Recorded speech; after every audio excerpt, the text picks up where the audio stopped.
പിടിക്കപ്പെട്ടാൽ തല്ലുകൊള്ളൊന്നു മാത്രമല്ല അഴി എണ്ണുകയും ചെയ്യും.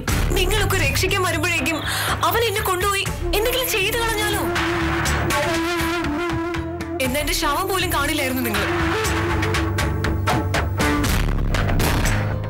കൺമുന്നിൽ വെച്ചൊരു പെണ്ണിന്റെ മാനത്തിന് വില പറയുന്നതും ആക്രമിക്കുന്നതൊന്നും കണ്ടു നിൽക്കാൻ പറ്റില്ല. അതിൽ ജയിലിൽ പോകേണ്ടി വന്നാ പോണം. ഒരാളെ രക്ഷിച്ചിട്ടല്ലേ. എന്തായാലും എനിക്ക് കിട്ടിയ കൂട്ട് രണ്ടും നല്ലതാ. സ്വൈര്യം തരില്ല. അല്ല, അടി കിട്ടിയത് ആരുടെ കയ്യിൽ നിന്നാന്ന് സംശയം തോന്നും അയാൾക്ക്.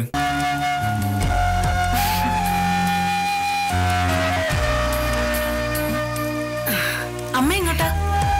ശിവന്റെ കോവിൽ വിളക്കായെന്ന്. ഞാൻ പോയിട്ട് വരാം. ഈ പ്രാർത്ഥനയൊക്കെ അമ്മയുടെ ഒരു അടവാണോന്ന് എനിക്ക് സംശയമുണ്ട്. ആ പഴയ നക്സൽ സുമിത്രയാ ഇപ്പോഴും എന്റെ മനസ്സിൽ. അല്ല, ആ സുമിത്ര മരിച്ചു. ഇല്ലെങ്കിൽ നിന്റെ ജീവിതം ഇങ്ങനെ ആകില്ലായിരുന്നു. അമേരിക്കയിലല്ല, ഈ ഭൂമിയിൽ എവിടെ പോയി ഒളിച്ചാലും പറന്നു വന്നേന് വേണുഗോപൻ. ഇല്ലെങ്കിൽ അവന്റെ ചോരയിൽ മുക്കി ഈ ഭിത്തിയിൽ അടിച്ചേന് ഞാൻ. ഒരു കുഴപ്പമില്ല. അങ്ങനെ എന്തെങ്കിലും കുഴപ്പമുണ്ടാവണമെങ്കിൽ എനിക്കെന്തെങ്കിലും സംഭവിക്കണം. കാര്യങ്ങള് നമുക്ക് അനുകൂലമായിട്ട് വരിക അമ്പികയെ.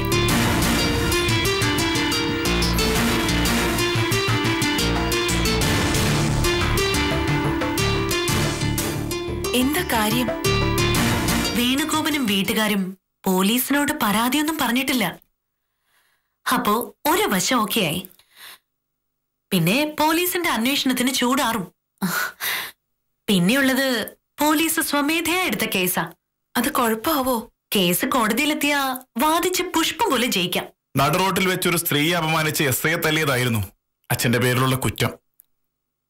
ഒരു പാതിരാത്രിക്ക് കിടക്കപ്പായിൽ നിന്ന് അച്ഛനെ പോലീസ് കൊണ്ടുപോകുമ്പോ അമ്പികയ്ക്കൊരു വയസ്സ് തികഞ്ഞിട്ടില്ല. അന്ന് 4 വയസ്സുള്ള എന്റെ കയ്യിൽ അവളെ ഏൽപ്പിച്ചിട്ടാ അമ്മ ജോലിക്ക് പോയിക്കൊണ്ടിരുന്നത്. കുഞ്ഞ് മുട്ടിലിഴഞ്ഞു ചെന്ന് വീഴാൻ തുടങ്ങുമ്പോ കാലിൽ പിടിച്ച് വലിച്ച് ഞാൻ ഉറക്കെ കരയും. കാലിൽ പിടിച്ചെന്റെ ദേഷ്യത്തിൽ അവളും. ചില ചിത്രങ്ങള് മനസ്സിൽ ചില്ലിട്ട് വെക്കാറില്ലേ? മറക്കാൻ പറ്റാതെ മനസ്സിൽ പതിഞ്ഞു പോയ ചിത്രങ്ങൾ. ഇപ്പോഴും അവളുടെ മുഖത്തേക്ക് നോക്കുമ്പോ ആ ഒറ്റ വയസ്സുകാരിയുടെ നിഷ്കളങ്കത കാണും ഞാൻ. അച്ഛൻ പിന്നെ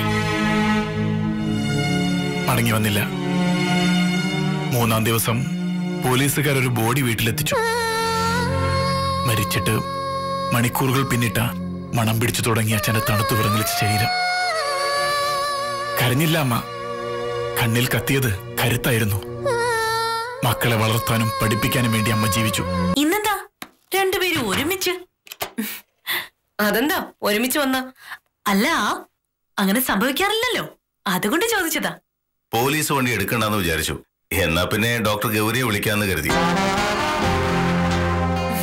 വിളിച്ചപ്പോ വല്ലാത്ത സ്നേഹം ഭർത്താവിനോട്.